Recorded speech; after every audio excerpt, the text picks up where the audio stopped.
ano tão difícil, né? Tão complicado, mas tem caminhado. E ele tem uma história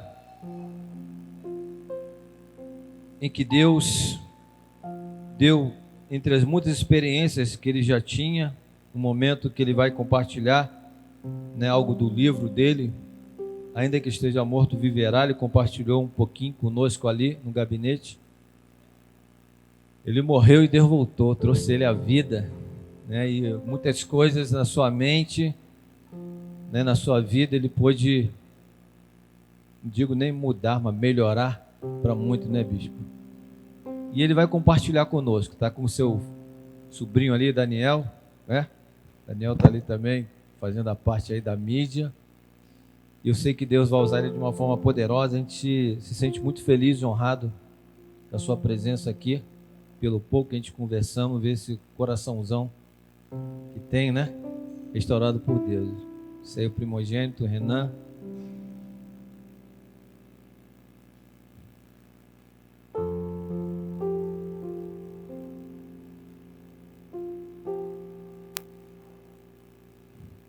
Pupilo da Sonja aí, né? Filhote da Sonja. Tem contato com a Sonja, com a Ludmila até hoje. Tem contato com o pastor Helder, então, você benção. Bispo, fica bem à vontade, né? Aqui é a igreja do Senhor. A gente está ansioso por poder ser ministrado algo especial na nossa vida. Amém?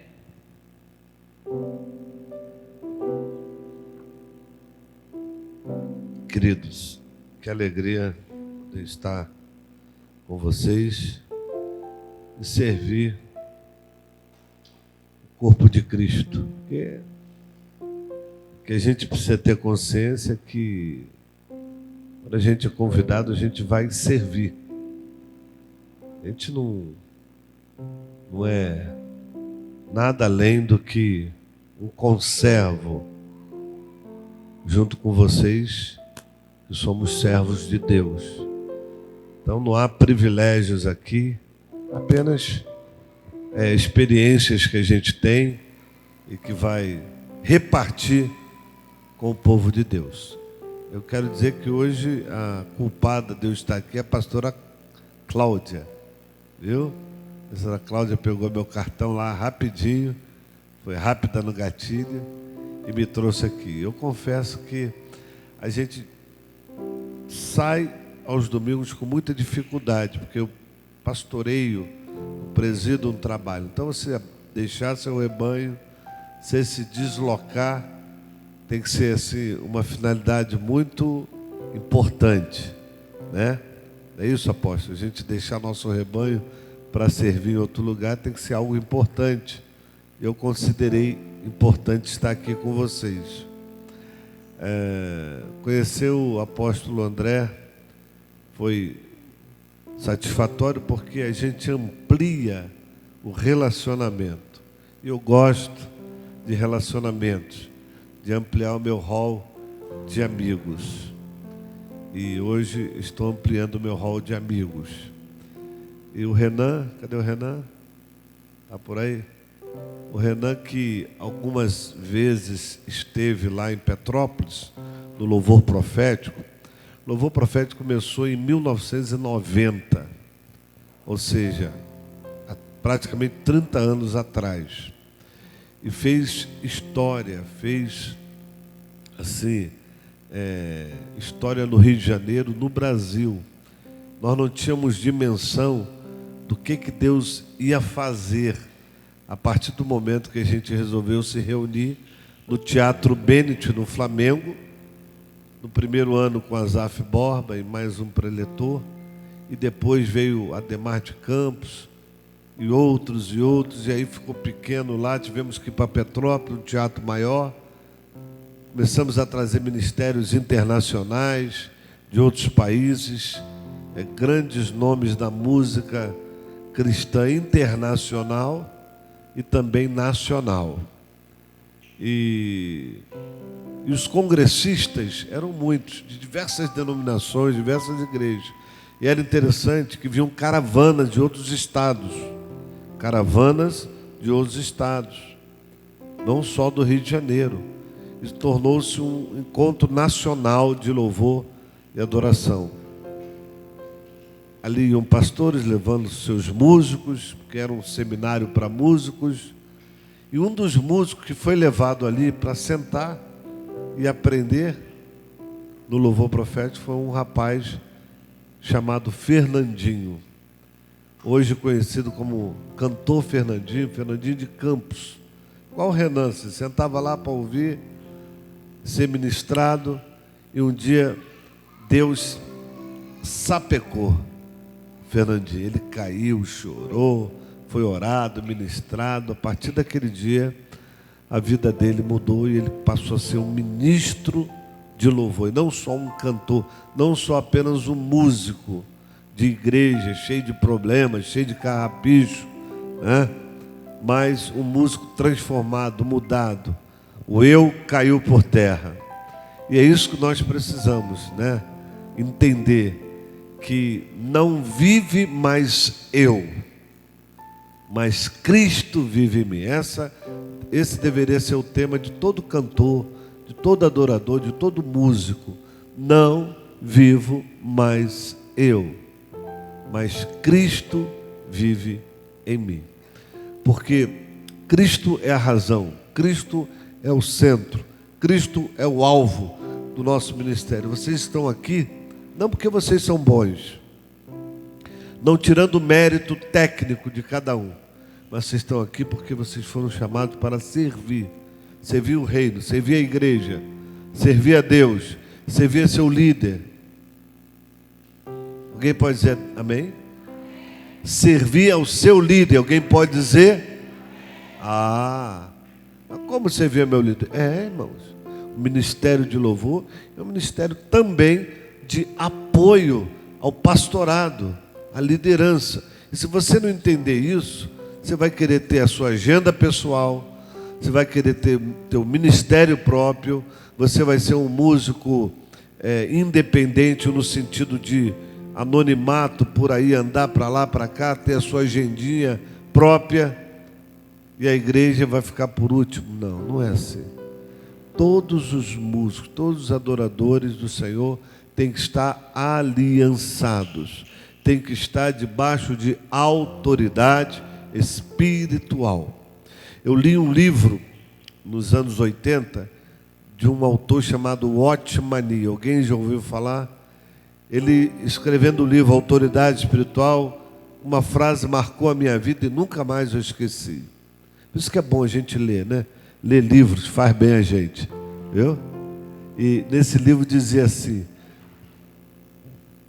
quem quiser exercer autoridade espiritual tem que estar debaixo de autoridade espiritual. Ou seja, se você quer ser um líder, você tem que ser liderado. Se você quer ter autoridade, você tem que estar debaixo de autoridade. Isso é um princípio do reino de Deus. Porque o reino de Deus tem ética. O reino de Deus tem ordem. As coisas do reino de Deus não podem ser assim soltas. Eu sou dono da minha vida. Ninguém tem nada comigo. Ninguém paga minhas contas. Peraí. Risca do seu vocabulário essa frase: ninguém paga as minhas contas. Isso aí é conversa fiada. Isso aí é frase de gente rebelde. Isso é frase de gente que não está no corpo, ou não aprendeu nada de igreja. Quando começa assim, ninguém paga minhas contas, isso é gente querendo justificar que quer fazer coisas independentes, soltas, por aí. Como se você não tivesse compromisso com o corpo. Você está entendendo isso? Desculpa, pastor, falar essa frase.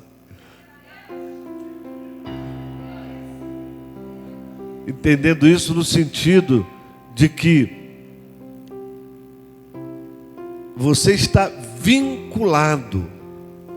E quem está vinculado tem sim que dar satisfações.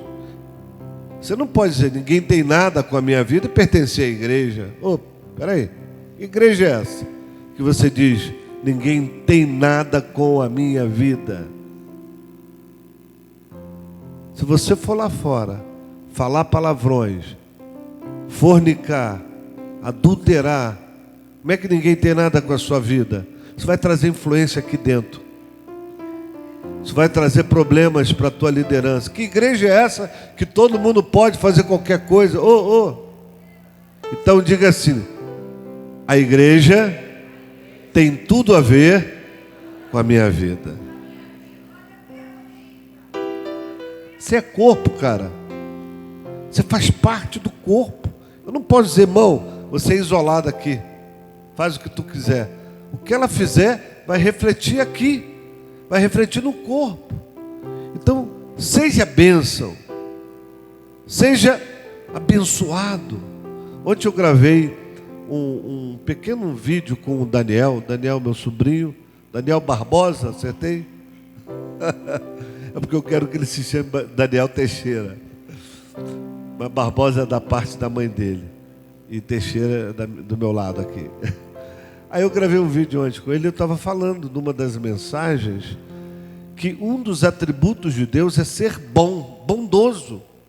O Salmo 23, não abre a Bíblia ainda não, nós vamos abrir já já. No versículo 6, que é o último versículo do Salmo 23, diz: certamente que a bondade e a misericórdia do Senhor me seguirão todos os dias da minha vida. Então, eu te pergunto, você já foi perseguido por alguém no trabalho, na rua, na igreja? Você já teve problemas com, perseguição? Você cresceu, alguém ficou com inveja? Já, né? E que tal ser perseguido pela bondade de Deus? Onde você vai, a bondade vai atrás. Você viaja, a bondade vai atrás. Igual eu viajei. Eu viajei para Vila Velha 3 anos atrás, a bondade foi comigo. Porque se não fosse a bondade de Deus, eu não tinha tido as experiências, escrito esse livro, eu não tinha praticamente ressuscitado, saído de 7 dias de coma, como eu saí. Experiências incríveis que você sai numa experiência dessa, de parada cardíaca, parada respiratória, você sai um ser humano melhor. Não que eu fosse ser humano ruim, mas você valoriza mais os relacionamentos, você valoriza mais vidas do que bens. Bens passam, bens ficam, mas relacionamento, família, amigos, companheiros, isso fica. E eu preciso valorizar mais, valorizar os obreiros que trabalham comigo. Eu voltei, viu, apóstolo? Valorizando mais os obreiros. Não que eu não os valorizasse, dobrei. Entendi que tinha que ser mais intenso no amor com as pessoas que estão ao meu redor. Então você sai de uma experiência dessa diferente, melhor, porque senão a coisa vai ficar ruim. Então agora eu quero abrir a Bíblia com você. E vida de adoração é isso, irmãos. É o que nós estamos falando. É diferenciado. Livro de Isaías. Melhor, vamos começar em Apocalipse 4:8, depois a gente vai para Isaías. Apocalipse 4:8. E os 4 seres viventes, tendo cada um deles, respectivamente 6 asas, estão cheios de olhos ao redor e por dentro, e não tem descanso. Olha só, no céu, para esses seres não tem descanso. E a gente fica assim: eu estou doido para descansar. Foi descansar no Senhor. Já ouviu essa frase? E aqui está dizendo que no céu não tem descanso para esses seres angelicais. É uma coisa que a gente precisa refletir, hein? Agora, que tipo de descanso eles não têm? Essa atuação deles que não é de descanso, ela é linda, ela é maravilhosa. Eu queria estar no lugar deles e ter o privilégio de estar ao redor do trono de Deus, fazendo o que eles estão fazendo, dizendo: e proclamando: Santo, Santo, Santo é o Senhor Deus, o Todo-Poderoso, aquele que era e que é e que há de vir.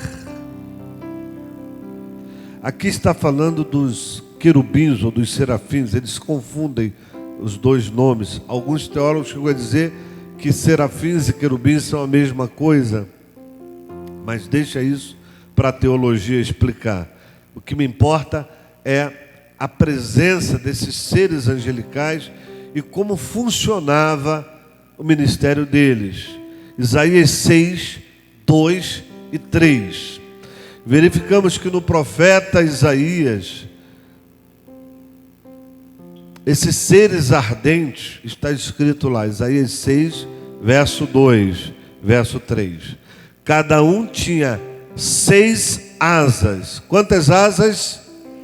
Quantas asas? 6 asas. Agora tem gente que está com a asinha demais aí. Desculpa aí, gente. Está dando muita asa para fulano, Beltrano. E o que esses anjos faziam com 6 asas? O que esses seres adoradores, a vida de adoração que eles tinham, o que quer dizer? O que eu aprendo com 6 asas? Será que 2 já não eram bastante para eles voarem? Precisavam de 6, não é? Com 2 cobriu os seus rostos. Com 2 cobriu os seus pés. E com 2 voavam. Então, para voar, eles só precisavam de 2. Mas para esconder o rosto, mais 2. E para cobrir os pés, mais 2. O que Deus quer nos falar? O que podemos trazer para nós quando nós lemos algo como sobrenatural, digamos assim? Quando eles cobriram o rosto, isso nos deixa muito claro que eles não queriam aparecer na adoração. Posso ouvir um amém? Mas tem músico que gosta de aplauso. Tem músico que não vive sem aplauso. Tem músico que joga culpa na igreja se a igreja não aplaudir ou não adorar. Já viu aquele menino de louvor? Irmão, vamos animar, vamos levantar. O que está acontecendo com vocês? Aí começa a meter o pau na igreja, para ver se a igreja corresponde ao que ele está ministrando. Eu costumo dizer o seguinte: você adorou a Deus, você louvou o Senhor, principalmente quem dirige o louvor e a adoração, a unção veio, o fogo veio, o povo sai de cena, deixa o Espírito Santo lá com a igreja, mas não, ele quer ficar às vezes no lugar do Espírito Santo, sai de cena. E esconder o rosto fala justamente isso. Não aparecer na adoração. Eu não quero ser luz. Eu não quero ser luzeiro. Eu quero receber a luz de Cristo em mim. Eu quero apontar com o meu louvor, com a minha vida de adoração. Eu quero apontar para Jesus o Senhor. Eu componho canções. Eu gravei CDs, eu gravei cerca de 8 CDs, componho canções. Não estou na mídia, como alguns estão. Existe o cantor e existe o ministro de louvor. Eu faço essa distinção. Eu pelo menos tenho feito assim. Cantor é aquele que faz firula com a voz, tem a voz aveludada, coisa linda, né? Dá uns agudos altos, essa coisa toda. E o ministro de louvor, às vezes, nem sempre ele tem uma voz bonita. O ministro de louvor, nem sempre ele faz firula. Quando tem as duas coisas, amém. Mas, às vezes, o ministro de louvor é aquele que sabe conduzir as pessoas à presença de Deus. Sabe caminho para abrir o céu sobre o ambiente. Canta a música certa. Às vezes não consegue nem dar certas notas altas, mas canta a canção certa, adora com entusiasmo o Senhor, sai de cena na hora que tem que sair de cena, cobre o rosto na hora que tem que cobrir o rosto. Não que o cantor não seja bênção, que tem a voz aveludada, que também tem canções lindas que nos abençoam. Tem pessoas aí na mídia, né, digital e não digital, e canta canções que nos abençoam tanto, quando a gente ouve, né, está no carro, está em casa, canções que falam o coração. Mas eu estou falando de ministração na igreja, um tempo de adoração aqui com o povo de Deus. Esse ministro de louvor, ele sabe o caminho, e ele sabe esconder o rosto na hora que tem que esconder. Amém, queridos? Segundo aspecto aqui, é que, ou melhor, ainda aqui, quanto à questão do rosto, leia Isaías 48:11, diz assim, ó: a minha glória não a darei a outrem, ou seja, a outras pessoas. Deus não quer dividir a glória dele. A glória é dele. Ele é o Senhor. Ele é o centro do culto. Eu vim aqui para adorar a Deus. Tem até uma canção, né? Eu vim aqui para adorar a Deus. Muito bacana essa canção. Outro dia eu estava escrevendo acerca... tem culto da vitória, tem culto da bênção, tem culto da família, tem culto da conquista, tem culto da prosperidade. Quando tiver culto para Deus, me chama. Não que eu esteja desfazendo dessas coisas, também tem o seu certo lugar, mas tem gente que exagera, tem ministério que exagera nessa questão aí. Você vê a semana toda culto disso, culto daquilo, culto não sei o que, culto não sei o que e tal. Quando tiver culto para Deus eu vou. Porque o culto tem sido para o homem. É para o homem, é para o homem, é para o homem, é para o homem. Enquanto que eu preciso entender que eu vim aqui não para ser um assistente de reunião. Eu vim aqui para adorar, eu vim aqui para encher meu coração de louvores aos céus. E entregar aos céus os meus louvores. Isso aqui não é um cinema, isso aqui não é um teatro que a gente curte um tempo, alguém faz alguma coisa aqui artisticamente e a gente aplaude, a gente vibra. Não, isso aqui é um lugar em que todos entram para adorar, para celebrar aquele que era, que é e que há de ser. É isso que eu tenho que entender, é assim que funciona. Então, quando diz lá Isaías 48:11, a minha glória não darei a outro, ele não dá mesmo. E quem quer a glória, cai. Quando alguém lá em cima quis a glória, subirei às mais altas nuvens, serei semelhante ao Altíssimo. Caiu. Eu vou ser, eu quero ser, para mim, eu.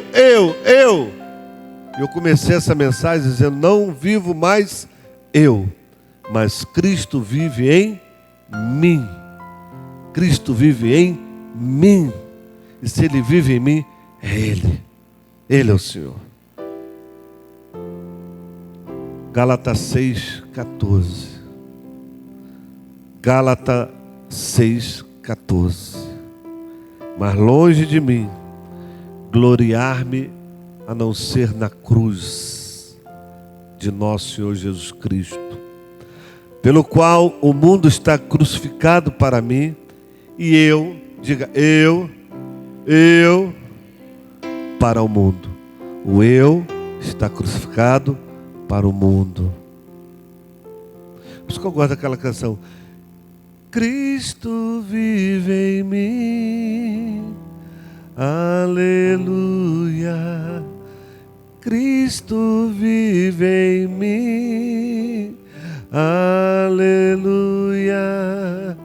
Cristo vive em mim. Aleluia. Agora vivo não mais eu, já estou crucificado com Cristo. Agora vivo não mais eu. É por aí.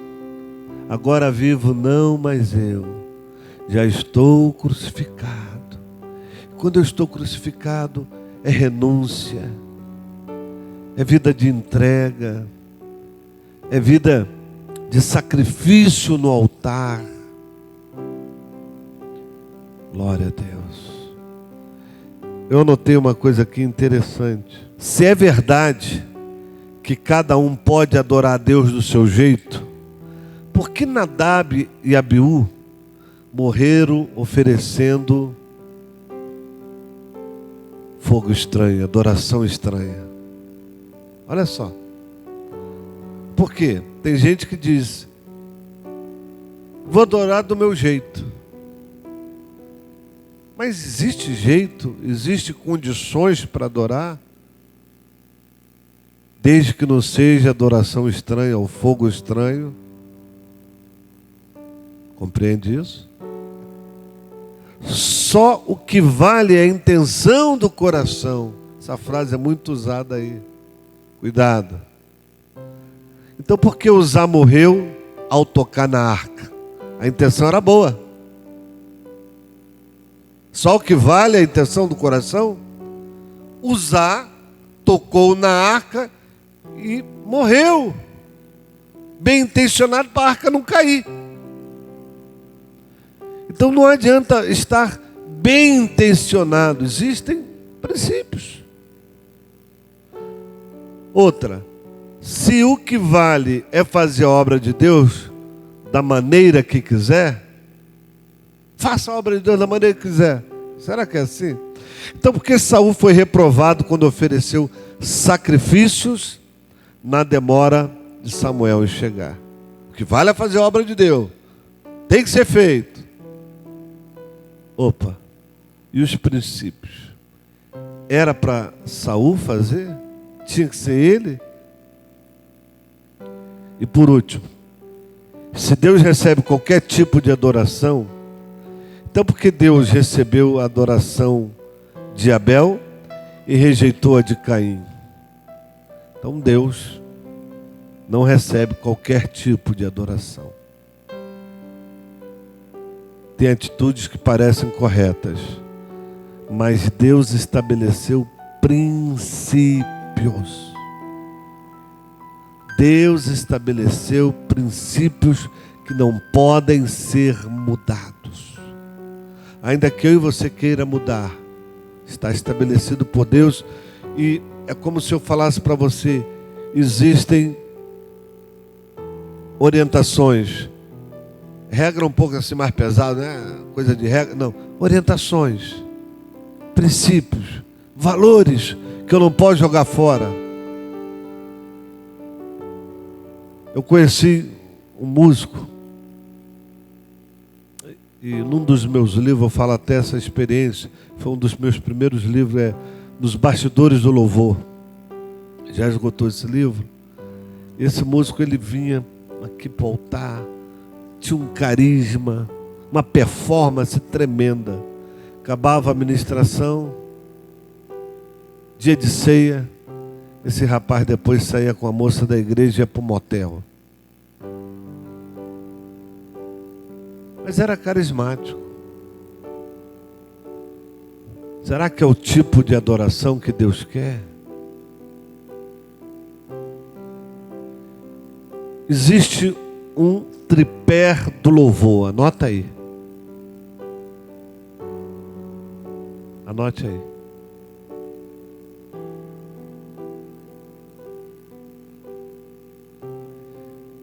Carisma, caráter e técnica.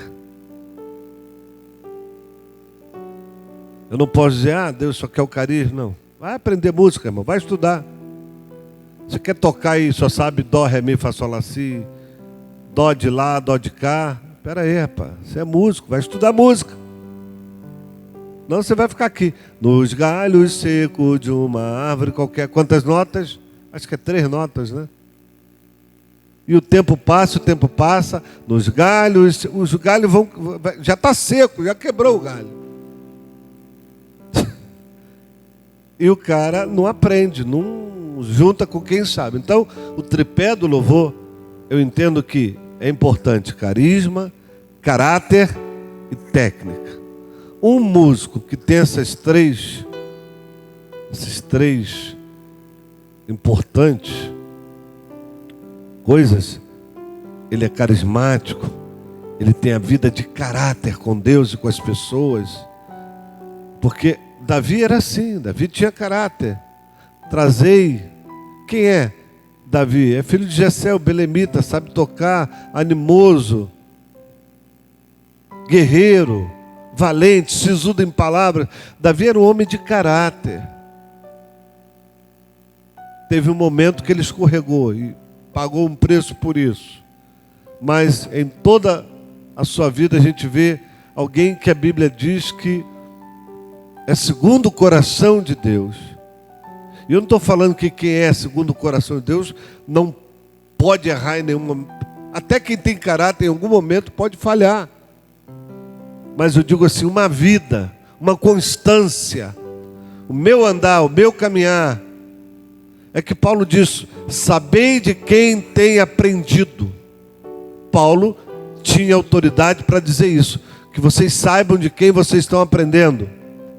Olha a minha vida, olha a minha história.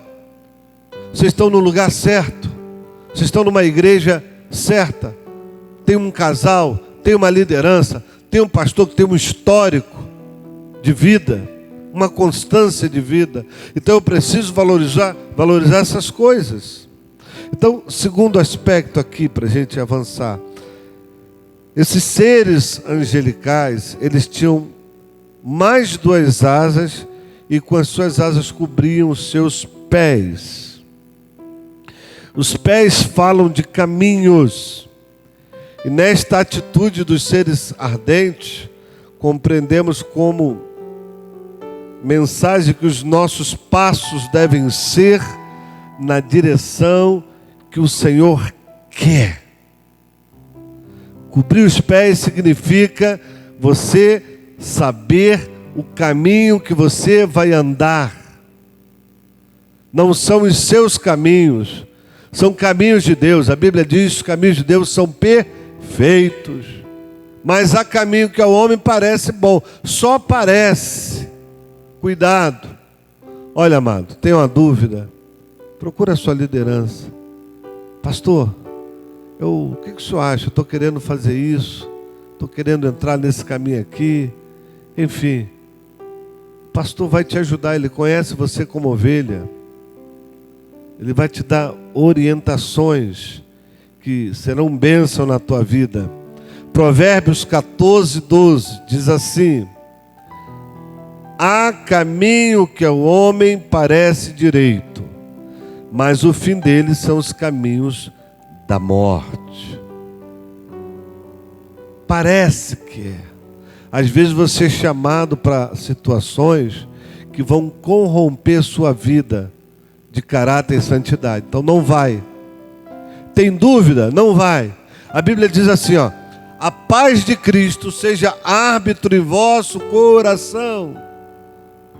Então tem paz? Amém. E assim mesmo se aconselha. Não tem paz? Não faça.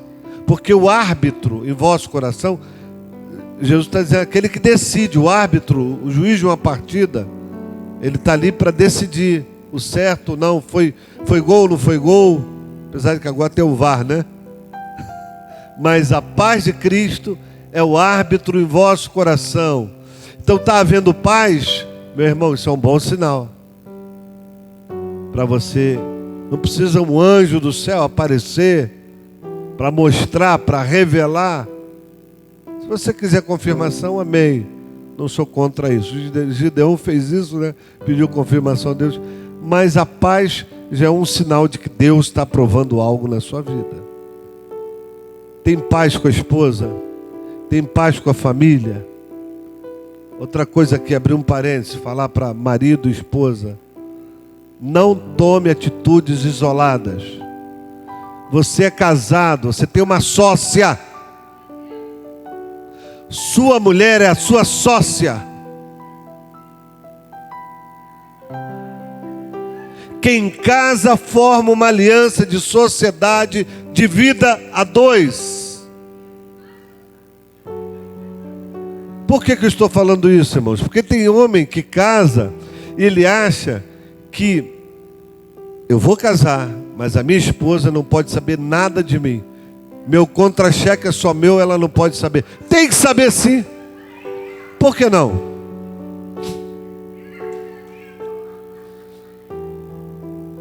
Ela é sua sócia, meu irmão.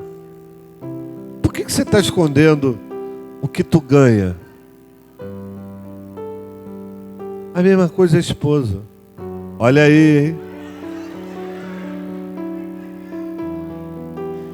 Se você trabalha, teu marido tem que saber também quanto você ganha. Se você trabalha, você tem que entender que não há problema nenhum você ajudar nas despesas da casa com seu marido. Então diga comigo, casamento. Diga, casamento. Eu acho que vocês não gostaram desse parênteses que eu dei aqui, não. De novo, casamento é uma sociedade. Um sabe tudo do outro. Um se comunica com o outro. Você não é mais solteiro. Você não tem mais uma vidinha, sabe? Que você chega a hora que quer, vai para onde quer, sem dar satisfação ao cônjuge. Acabou esse tempo, rapaz. Esse tempo era quando você era solteiro. Quando você era solteiro, você tinha que dar satisfação ao seu pai, sua mãe. De maior, talvez até fosse mais liberal. Mas enquanto você não paga as contas, e quem paga é tua mãe e teu pai, você, filho, posso falar para os filhos? Você, filho, está debaixo de autoridade, não contribui com nada, então dê satisfação ao seu papai e à sua mamãe, sim. Não é a casa da mãe Joana, não. É a casa do meu pai. É a casa da minha mãe. O que tem isso com vida de adoração? Tudo. Que depois tu sobe aqui. Ah, Senhor, oh meu Pai celeste, aleluia, glória a Deus, eu tenho aliança contigo, aleluia, aí pula, sapateia, pá, pá, pá, é mistério para lá, mistério para cá, cai aqui no poder e depois cai de tapa na mulher em casa. Não... Meu Deus, que negócio é esse? Tem gente por aí assim. Meu filho, é melhor você não cair de nada, mas você saber o que é amar a Deus e a sua família, o respeito, os princípios cristãos estabelecidos na sua vida, o seu caminhar, o seu andar, fala que você está no caminho de Deus. Então essas duas asas cobriam os seus pés. E o Salmo 121, verso 3, diz lá: não deixará vacilar o que? O teu pé, o teu caminho, quando você deixa Deus dirigir sua vida. Aí Deus não deixa teu pé vacilar. Mas se você quer andar sozinho, sem Deus, você está propenso a vacilar. Então o texto, para mim, ele só é válido, Salmo 121, verso 3. Ei, adorador, presta atenção. Não deixará vacilar o teu pé, o teu caminho, você errar. Quando? Quando eu sou guiado por Ele. O Espírito Santo sopra aqui, ó. Não vai por aí não, rapaz. Agora, você não tem comunhão com Ele, fica difícil. Aí você anda por onde você quer, você faz o que você quer, não dá satisfação a Deus, nem a liderança, nem a igreja, nem pastor. A banda não toca desse jeito. Não toca. Aí o Salmo 77 tem uma resposta no verso 13. O teu caminho, ó Deus, é santidade. Santidade exige de nós um outro nível de comportamento. O crente tem que ser diferente dessa geração aí fora, internetizada. Uma geração que não faz nada sem o celular, que não vive sem isso aqui. Irmão, desliga uma semana isso aqui para tu ver. Tem gente que já está com overdose disso aqui. De rede social. Ele não sai de jeito nenhum. Se tirar, ele acha que perdeu a vida. Irmão, não existia isso. Há 20 anos atrás, mais ou menos, né? 20 anos. Não existia isso. Há 30 anos atrás. E nós vivíamos a melhor fase da vida. Tínhamos alegria, íamos ao cinema, íamos jogar bola, enfim, fazíamos tudo. Mas hoje, isso aqui está dominando as pessoas. Você pode ter, mas não ser dominado. Não depender exclusivamente. Você pode viver na tecnologia, nos dias atuais. Você pode ter o Pix, o Mix. Você pode ter, eu digo, iPod, iPad, né? O que mais? iPad, iPhone e iPin.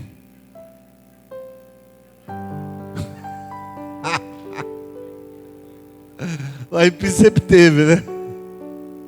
Aí veio o iPod, iPad, iPhone. Mas iPin é o melhor, glória a Deus. Vocês desculpem eu estar brincando. E terminando isso, Efésios 6,15 diz assim, ó: e calçados os pés na preparação do Evangelho da paz. Esses seres ardentes me fala disso. Pés fala disso. Eu calcei o Evangelho da paz. O Evangelho está comigo. Eu fui no mercado, o Evangelho está comigo. Eu fui trabalhar, o Evangelho está comigo. Não é igual uma roupa que você deixa assim em casa e vai com outra para outro lugar, não. A roupa é a mesma.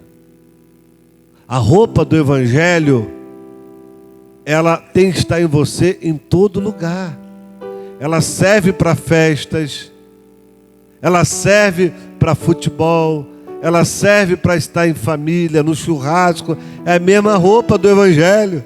Você não troca de roupa, não. Agora eu vou deixar de ser pastor, vou deixar de ser homem de Deus, vou deixar de ser crente e vou vestir a roupa aqui do... Andar à vontade, ficar bem à vontade aqui, bem relaxado. Não, meu irmão, tem que relaxar não. Você é crente o tempo todo. Preparação do Evangelho da paz. Evangelho da paz. Aqui, está dentro de você. O que tu faz? Acabou a reunião, fui para a cantina, Evangelho da paz. Entrei dentro do carro, Evangelho da paz. Cheguei em casa, Evangelho da paz. Saí no dia seguinte para trabalhar, Evangelho da paz. Meus pés estão calçados com o Evangelho de Cristo. Quem pode dizer amém? Glória a Deus. E terceiro e último, mais 2 asas. Já falamos de 4 asas, né? Nós falamos aqui de Isaías 6:2, os seres angelicais que tinham 6 asas, 2 cobriam o rosto, 2 cobriam os pés, e com 2 asas voavam. Hebreus 4:16 diz: cheguemos-nos, pois, com confiança ao trono da graça. Asas fala de voar, de você ir a altos lugares. Eu quero mais de Deus.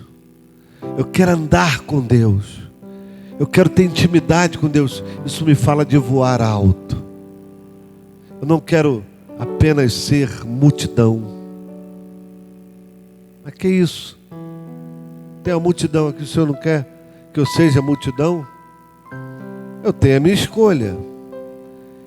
Existem 3 coisas num relacionamento com Deus. Primeiro, multidão. Segundo, discípulos. Terceiro, íntimos de Jesus. Multidão, todos vinham a Jesus, vinham de aldeias distantes, eram curados, eram ministrados, voltavam e eram apenas multidão. Os discípulos, já um nível maior, aprenderam com Jesus, andaram com Jesus, aprenderam as Escrituras, se tornaram pessoas melhores na sua vida social, porque eram agora cristãos. Um cristão é um discípulo de Jesus. E havia uma terceira classe de pessoas, os íntimos de Jesus. Pedro, Tiago, João foram um pouco além de ser discípulos. Estavam lá no Monte da Transfiguração, viram coisas fabulosas, andaram intimamente com Jesus. Como é bom ser íntimo de Jesus e voar um pouco mais alto. Tem gente que acha que ser apenas multidão já está bom. Fui lá na igreja, ouvi o sermão, voltei para casa. Fui lá na igreja, recebi a oração, voltei para casa.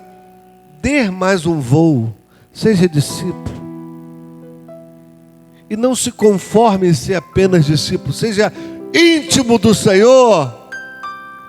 Cresça mais nos relacionamentos com Deus. Você vai ver que coisa boa e agradável é. Aleluia, aleluia, glória a Deus. Então, voar alto me fala disso, da gente ter mais experiências. A Bíblia fala em Isaías 40, 31, olha só: mas os que esperam no Senhor renovarão as suas forças, subirão com asas como águias. A águia é uma das aves que voa mais alto que o urubu. Você já deve ter visto o urubu voando, né? Fica lá em cima rodando. Agora, a águia ainda tem o poder de voar mais alto que o urubu. Quando eu ouvi muitas mensagens sobre águias, realmente voar alto, ir além, ir mais, essa analogia me faz bem. Mas às vezes eu vejo também pessoas que pegam simbolicamente a questão da águia e faz disso um posicionamento. Eu sou águia, eu nunca estou por baixo. E aí vem prepotência no coração. Não sei se você já percebeu isso, apóstolo. Então eu prefiro ser pinto.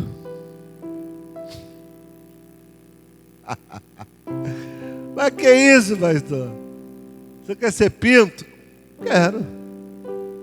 Ovelha, pinto, não tem problema nenhum. Jesus chega diante de Jerusalém e olha lá e diz uma frase: Jerusalém, Jerusalém, quantas vezes eu quis te ajuntar como a galinha junta seus pintinhos ou pintainhos, tu não o quiseste. Qual foi o sentimento de Jesus? De uma ave que protege os seus filhotes. E a galinha, ela tem uma saída contra o predador. Quando o predador vem, ela abre as asas, ela se infla toda, parece que ela cresce. Mas é só para enganar o oponente vê que ela está grande e ele foge. É o único recurso que ela tem. E se ela tiver que brigar com o oponente pelos filhotes, ela briga, morre, mas não deixa o seu sentimento de mãe. Aí você vê, Jesus disse que queria juntar Jerusalém como a mãe ajunta seus pintinhos. Oh, meu Deus. Glória a Deus. Aí eu leio no Salmo 91. Debaixo de suas asas estareis seguros. Debaixo de suas asas estareis seguro. Não é você voando que você vai estar seguro, é estando debaixo das asas do Altíssimo que você vai sentir segurança. Glória a Deus, aleluia. Proteção, cuidado de Deus. Eu quero isso sobre a minha vida, Deus cuidando de mim. Mas quando eu me torno menor, quando eu não estou soberbo, altivo, orgulhoso, mas quando eu reconheço que eu dependo de Deus, que a sua graça, a sua glória me sustenta, o seu amor é perfeito e cuida de mim. Eu comecei aqui partilhando aos irmãos, e rapidamente eu vou falar sobre isso. No livro de João, capítulo 11, abra comigo. Eu quero falar um pouco dessa minha passagem pelo hospital, lá em Vila Velha, no Espírito Santo. João, Evangelho de João.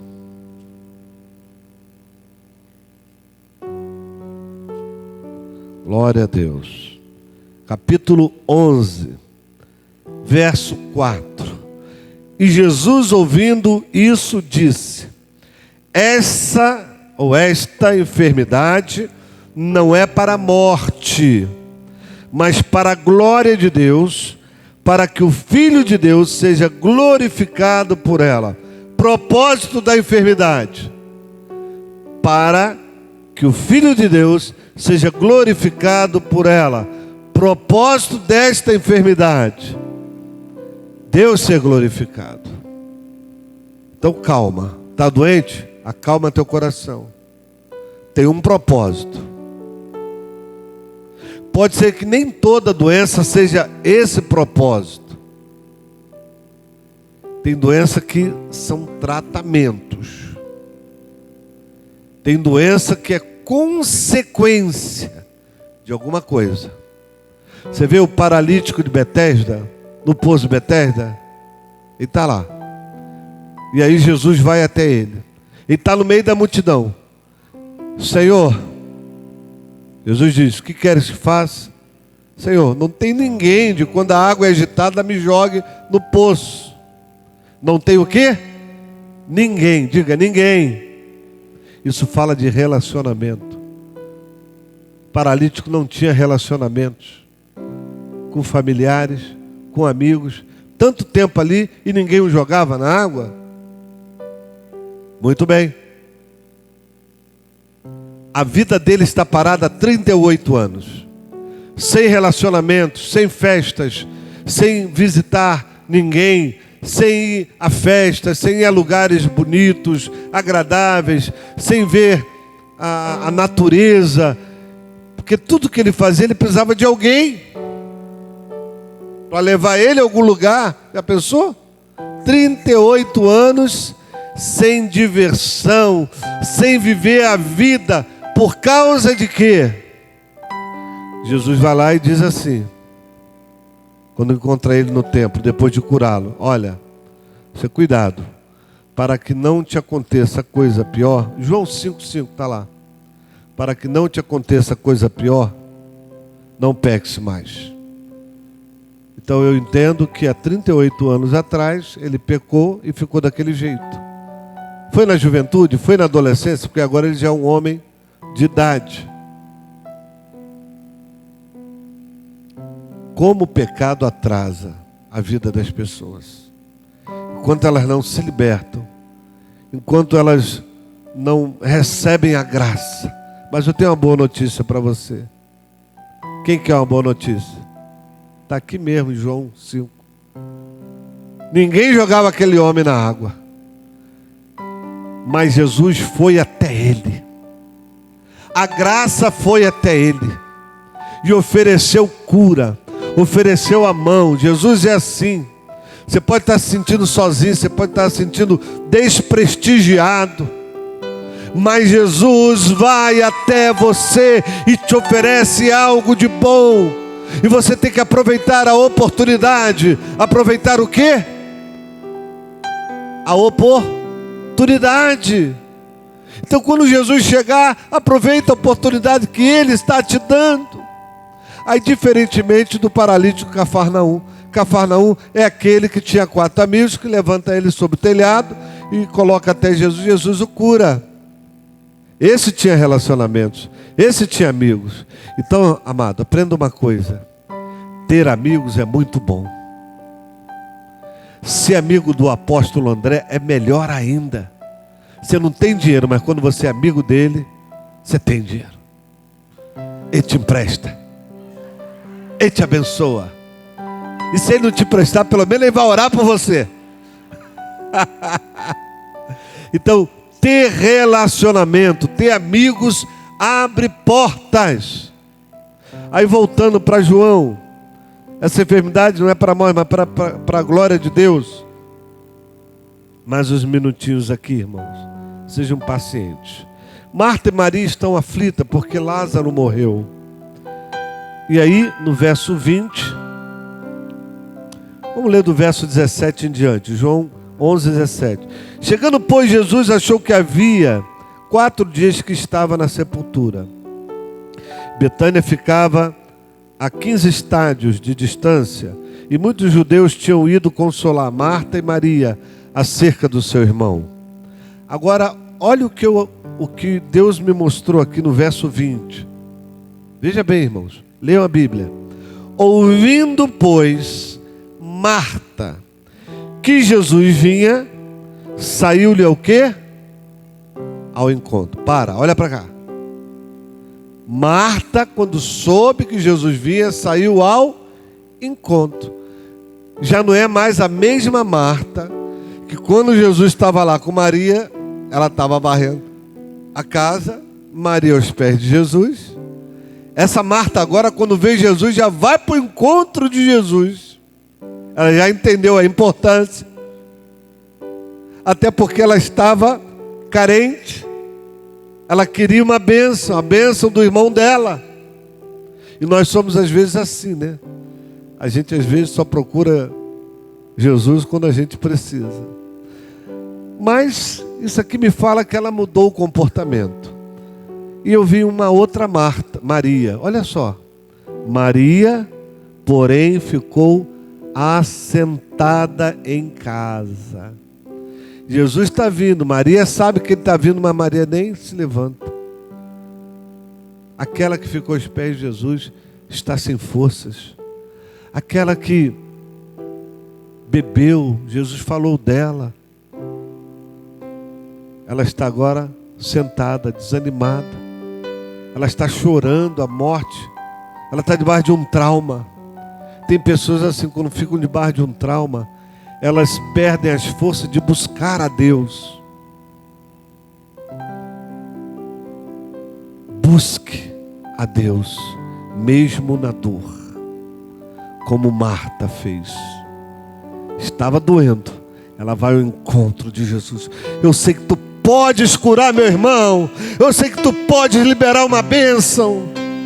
E aí disse-lhe, teu irmão há de ressuscitar.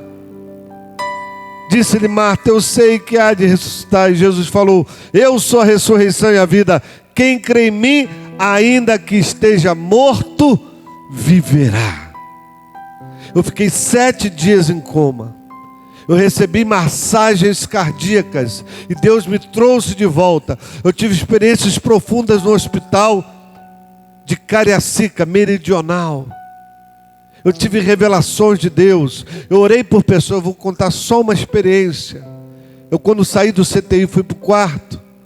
Eu estava no meu quarto e entrou 2 rapazes, um segurando o outro. E ele entrou e falou assim, boa tarde.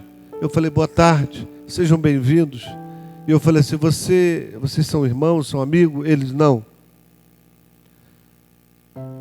Esse é meu cônjuge. 2 rapazes.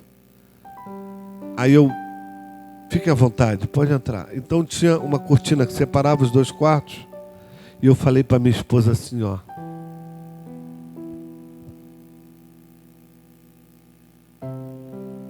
Eles são assim, mas eu sou assim e vou pregar para eles.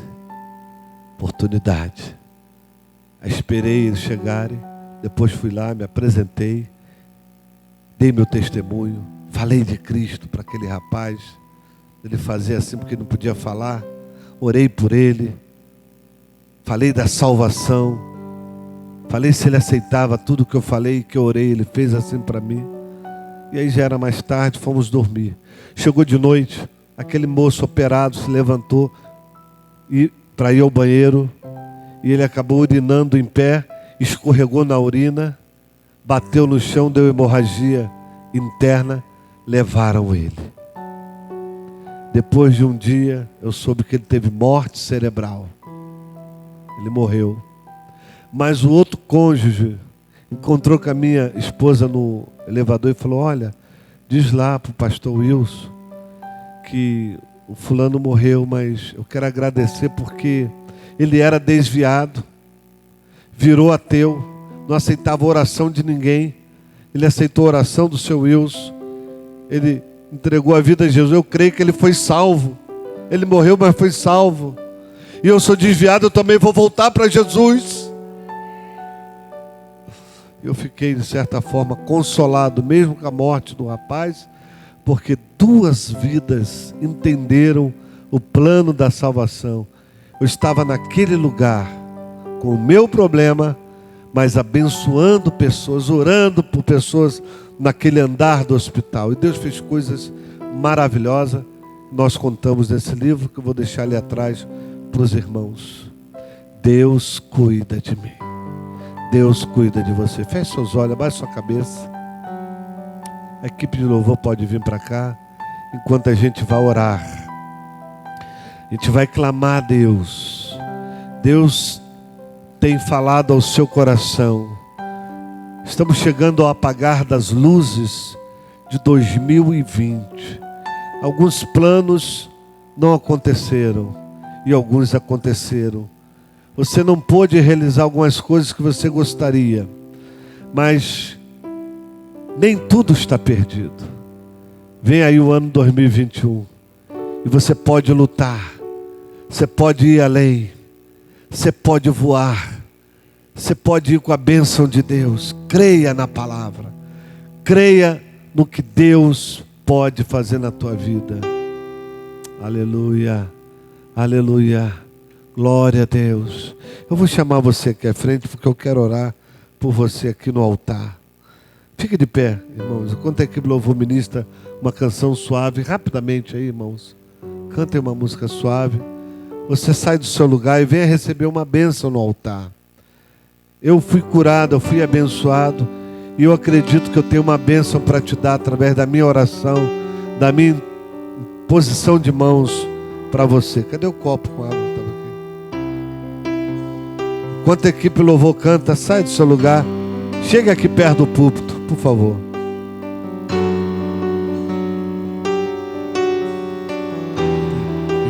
Tem um alvo no seu coração? Venha colocar um alvo do seu coração no altar. Com Cristo, agora vivo, não mais eu. Já estou crucificado com Cristo, agora vivo, não mais eu.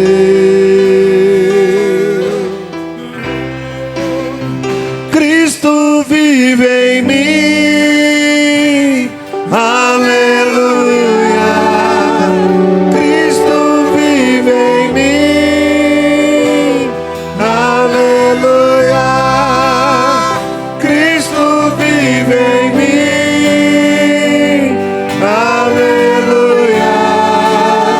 Agora vive, não mais eu já estou crucificado com Cristo, agora vivo, não mais eu já estou crucificado com Cristo, agora vivo, não mais eu.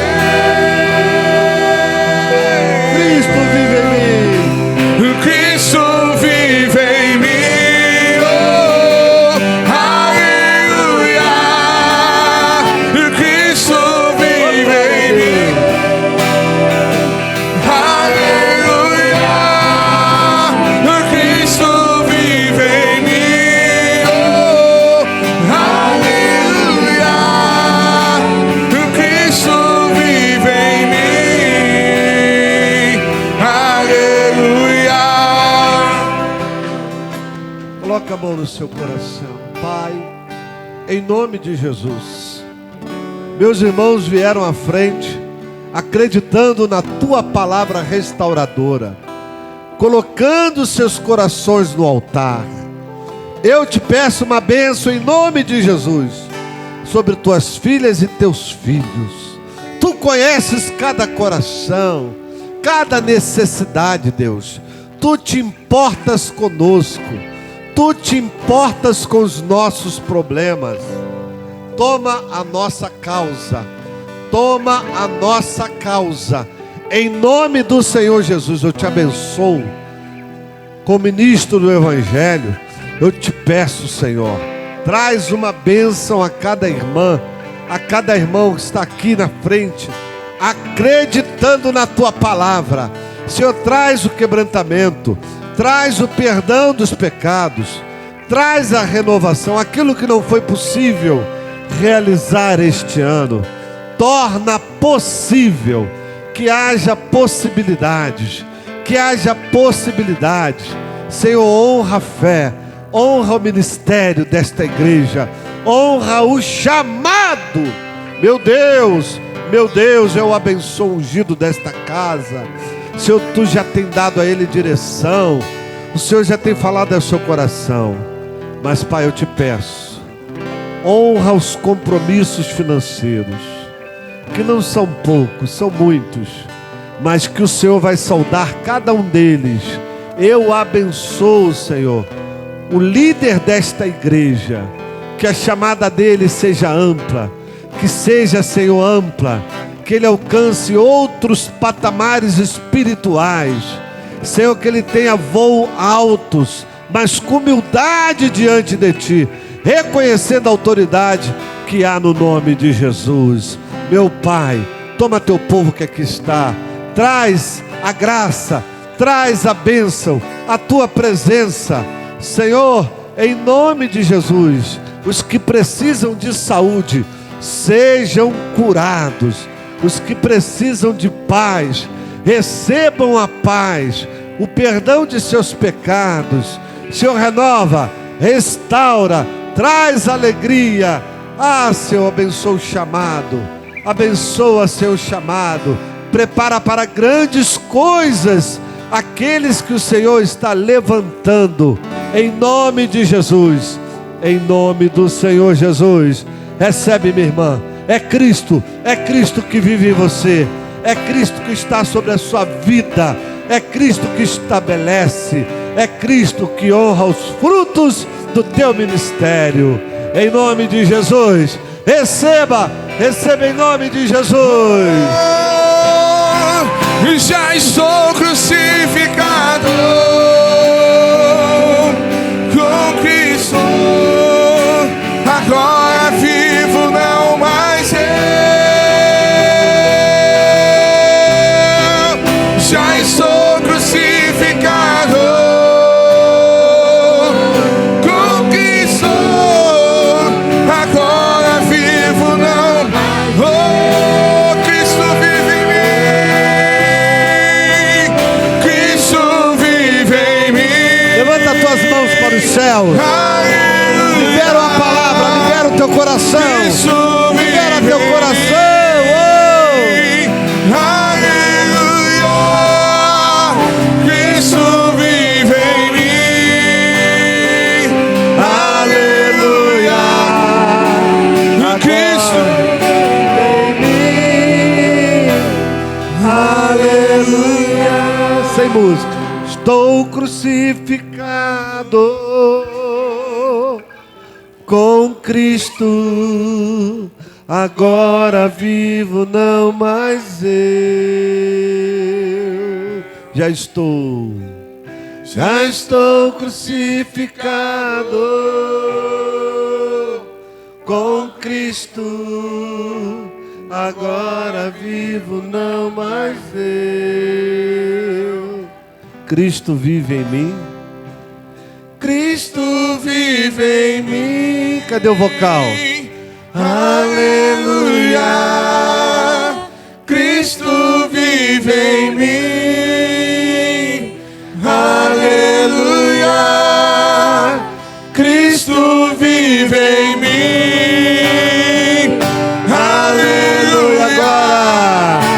Agora vivo não mais eu.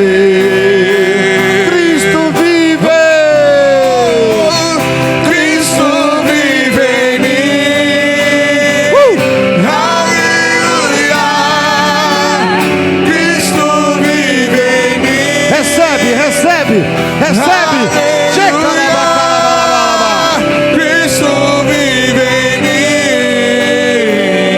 Aleluia. Cristo vive em mim. meu Deus. Aleluia. Você pode dar uma salva de palmas, Jesus. Aleluia. Aleluia. O Senhor colocou uma palavra no meu coração sobre frutificar. O Senhor ainda vai levar essa igreja a nível maiores. Vai haver frutificação, não só da parte do líder, do apóstolo, mas aqueles que tu tens gerado também frutificarão. E você vai se alegrar com os frutos dos teus filhos, dos teus discípulos. Deus está falando de frutificação. Frutificação. Meu irmão, não é hora de parar. Não é hora de ficar olhando a banda passar. Não. Faz. Vai. Vai. Vai.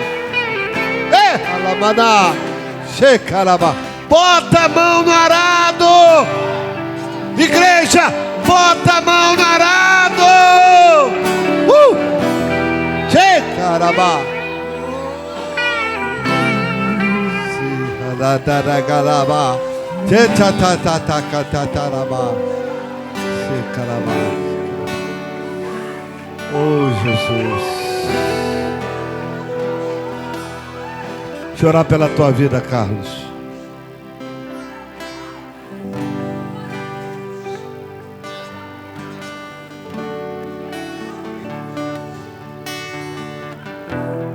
Deus colocou no meu coração aqui de orar pelo líder do louvor. Pai, estenda a minha mão para abençoar esse teu filho. Eu vejo no coração dele anseios, desejos. Mas uma coisa eu vejo que tem sido positivo no seu ministério: lealdade. Apóstolo André, esse homem é leal. Eu não conheço a vida dele, eu conheci ele hoje. Mas Deus me fala que ele é leal. E aqueles que são leais crescem, desenvolvem. Terabacadabá. Receba essa palavra no teu coração. O Senhor vai te honrar. Não sai dessa pegada. Não sai dessa linha. Terabacá. Vem cá, apóstolo.